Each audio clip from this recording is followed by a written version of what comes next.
പ്രിയപ്പെട്ട മാതാപിതാക്കളും പൂർവ്വ വിദ്യാർത്ഥികളും അറിയുന്നതിനായി മാർ അത്തനേഷ്യസ് കോളേജിലെ ഡീൻ എന്ന നിലയിലുള്ള എൻ്റെ ഒരു തുറന്ന അഭ്യർത്ഥനയാണ് ഇത്. ഞങ്ങളുടെ ക്യാമ്പസിൽ പ്രതീക്ഷാനിർഭരമായ ഒരു യുവജീവൻ പൊലിഞ്ഞു പോയത് വാക്കുകൾക്കതീതമായ ഒരു തീരാവേദനയാണ്. അധ്യാപകരും മാതാപിതാക്കളും വഴികാട്ടികളും എന്നുള്ള നിലയിൽ ഞങ്ങൾക്ക് അതിലുള്ള ദുഃഖം വളരെ വലുതാണ്. പക്ഷേ അതിലും എത്രയോ കഠിനമാണ് ആ കുടുംബം അനുഭവിക്കുന്ന വേദന.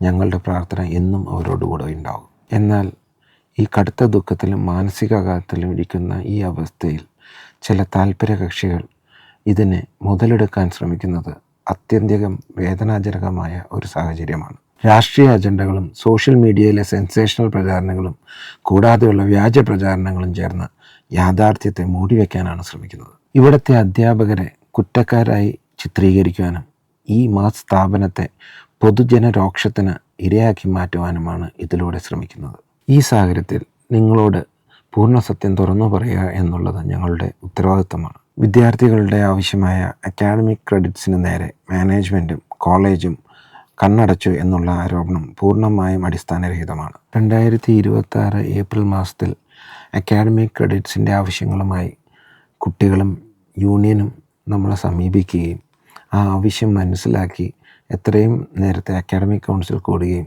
31 മിനിമം ക്രെഡിറ്റ്സ് വേണ്ടത് 22 കുറയ്ക്കുകയും ചെയ്തതാണ്. ഈ തീരുമാനത്തെ വിദ്യാർത്ഥി യൂണിയൻ ഔദ്യോഗിക സോഷ്യൽ മീഡിയ അക്കൗണ്ടിലൂടെ പരസ്യമായി സ്വാഗതം ചെയ്യുകയും ഇത് സഹകരണത്തിൻ്റെ തെളിവായി അംഗീകരിക്കുകയും ചെയ്തതാണ്. എന്നാൽ ഒരു മാസം കഴിഞ്ഞപ്പോൾ തന്നെ നമ്മുടെ അക്കാഡമിക് ക്രെഡിറ്റ്സ് 22 നിന്ന് വീണ്ടും കുറയ്ക്കുവാനായി ഉള്ള ആവശ്യം ഉന്നയിക്കപ്പെട്ടു. നിലവിലെ അക്കാദമിക് നിലവാരങ്ങളും അംഗീകൃത മാനദണ്ഡങ്ങളും ഒറ്റ രാത്രി മാറ്റിക്കൊണ്ട് ഒരു വിദ്യാഭ്യാസ സ്ഥാപനത്തിനും നിലനിൽക്കാനാകില്ല. വിദ്യാഭ്യാസ നിലവാരം സംരക്ഷിക്കാൻ ശ്രമിച്ചത് വിദ്യാർത്ഥികളോടുള്ള അവഗണനയായി ചിത്രീകരിക്കുന്നത് അസത്യവും വസ്തുതകൾക്ക് നിരക്കാത്തതുമാണ്. നമ്മുടെ കുട്ടികൾ 1 and 2 സെമസ്റ്റർ പഠിക്കുമ്പോൾ അവർ അക്വയർ ചെയ്യുന്ന മാക്സിമം ക്രെഡിറ്റ് എന്ന് പറയുന്നത് 43 ആണ്.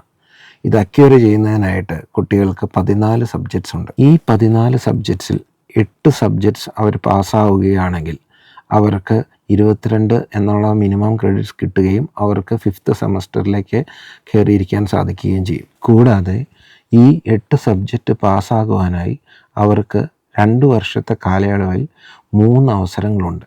ഈ 3 അവസരങ്ങൾ എന്ന് പറയുന്നത് റെഗുലർ, സപ്ലിമെൻ്ററി കൂടാതെ സേ എക്സാമുമാണ്. നമ്മുടെ 720ഓളം കുട്ടികളിൽ 20 കുട്ടികൾക്ക് മാത്രമാണ് ഈ മിനിമം ക്രെഡിറ്റ് നേടാൻ സാധിക്കാതെ പോയത്.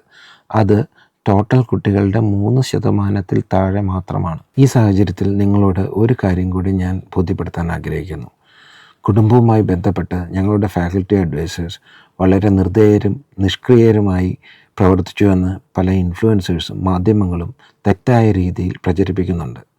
ഇതിൻ്റെ പിന്നിലെ സത്യാവസ്ഥ തികച്ചും മനുഷ്യത്വപരമാണ്. വീട്ടുകാരെ ഇപ്പോൾ വിവരം അറിയിക്കരുതെന്നും കാര്യങ്ങൾ ഉൾക്കൊള്ളാൻ തനിക്ക് കുറച്ച് സമയം വേണമെന്നും നമ്മളെ വിഴർവിരിഞ്ഞു പോയ വിദ്യാർത്ഥി നേരിട്ട് ഫാക്കൽറ്റി അഡ്വൈസർ അഭ്യർത്ഥിച്ചിരുന്നു. ആ നിർണായക നിമിഷത്തിൽ ആ പ്രായപൂർത്തിയായ വിദ്യാർത്ഥിയുടെ മാനസികാവസ്ഥ കണക്കിലെടുത്ത് ഫാക്കൽറ്റി അഡ്വൈസർ കുട്ടിക്ക് സമയം അനുവദിക്കുകയാണ് ചെയ്തത്. അങ്ങനെയുള്ള ഒരു ശുദ്ധമായ സഹാനുഭൂതിയെ സ്ഥാപനത്തിൻ്റെ അനാസ്ഥ എന്ന പേരിൽ ആയുധമാക്കുന്നത് അധ്യാപകരുടെ മനോവീര്യം കെടുത്തുന്ന ക്രൂരമായ അനീതിയാണ്. 1961 സ്ഥാപിതമായ നമ്മുടെ സ്ഥാപനം നിലനിന്നു പോരുന്നത് പരസ്പര വിശ്വാസത്തിലും ആത്മബന്ധത്തിലും കൂട്ടായ്മയിലുമാണ്. മനഃപൂർവ്വം പടച്ചുവിടുന്ന ഇത്തരം വിദ്വേഷ പ്രചാരണങ്ങൾ നിങ്ങൾ തിരിച്ചറിയണമെന്ന് ഞങ്ങൾ വിനീതമായി അഭ്യർത്ഥിക്കുന്നു. നമ്മുടെ ക്യാമ്പസ് ഈ നിർണായക ഘട്ടത്തിൽ നിൽക്കുമ്പോൾ നമ്മളെല്ലാവരും ഒരുമിച്ച് മുന്നോട്ട് പോകുവാനും നമ്മുടെ സ്ഥാപനം ഒരു സുരക്ഷിത പഠന കേന്ദ്രമായി നിലനിൽക്കുവാനും നിങ്ങളെല്ലാവരുടെയും ആത്മാർത്ഥ പിന്തുണയും സഹായവും അഭ്യർത്ഥിച്ചുകൊണ്ട് നിർത്തുന്നു. സത്യം വിജയിക്കട്ടെ.